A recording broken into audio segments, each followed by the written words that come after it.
Key linguistic features in establishing the significance of the study. अब हमने ये तो कहा कि इंट्रोडक्शन के अंदर it is absolutely important that you talk about the significance of your study. But what we have not discussed until now is how to express this significance and which tense might be useful over here. So let us look at the linguistic features or when you are establishing the significance of your study. It is advised that when you are doing that, it is best that you use present tense and you use present perfect. Present tense से इस तरह की आप feeling देते हैं कि ये जो बात की जा रही है वो आज के दिन में रेलिवेंट है और इम्पॉर्टेंट है और परसिस्टेंट है, चली आ रही है. जब आप प्रेजेंट परफेक्ट की बात करते हैं लाइक हैज़ बीन डन और हैज़ कंप्लीटेड, तो आप उसकी कहते हैं आप somehow you are telling about the relevance of something or the work completed until that point in time. तो ये भी इमीडिएट पास्ट की बात प्रेजेंट की बात आ जाती है या इमीडिएट पास्ट की बात आ जाती है यहाँ पे कि अभी ख़त्म हुआ है लेकिन ये रेलिवेंट है. क्योंकि आपने सिग्निफिकेंस जब भी इस्टेब्लिश करनी होती है तो इस तरह की फीलिंग ज़रूर देनी होती है अपने रीडर को कि थिंग्स आर रेलिवेंट. तो यहाँ पे एडवाइस ये किया जाता है कि ये यूज़ किया जाए. फॉर इंस्टेंस ये एग्जाम्पल आपके सामने है.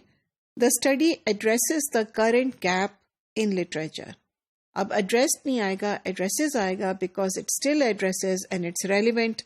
और ये सिर्फ stylistic features होते हैं जिसकी वजह से आप अपनी रिसर्च को ज़रा strong बनाते हो in terms of persuading the reader to look at things from your perspective. Second example देखिए, the significance of the current study lies in.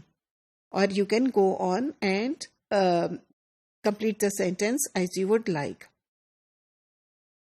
जब आप पुरानी रिसर्च की बात कर रहे हो, that is the research that has been done in the field, because of course when you establish the significance of the work या field तो आप पुरानी रिसर्च की ज़रूर बात करते हैं. Then it is advised के because हर चीज़ को आपने present से connect करना है, तो it is a good idea कि जब भी आप इन स्टडीज़ की या थ्योरेटिकल पर्सपेक्टिव्स की बात करें तो you use present perfect again या प्रेजेंट टेंस अगेन, क्योंकि थ्योरेटिकल पर्सपेक्टिव्स वो होते हैं जो कि they continue beyond the study that is completed.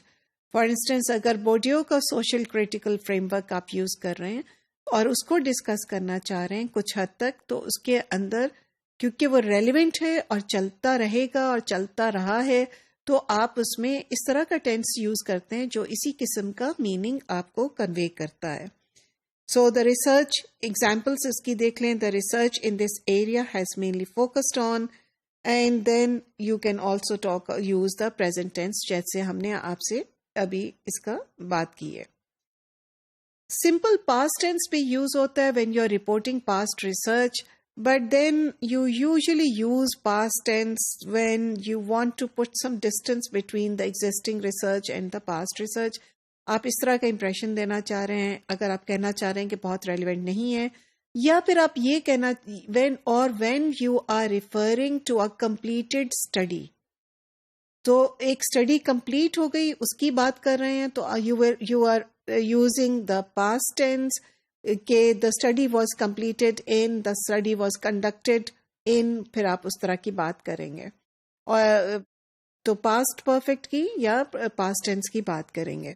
लेकिन इनके अंदर जो theories की बात हो रही है या main arguments की बात हो रही है because they are relevant to the present, तो उसकी वजह से वो relevance show करने के लिए हम present या present perfect tense का इस्तेमाल करते हैं.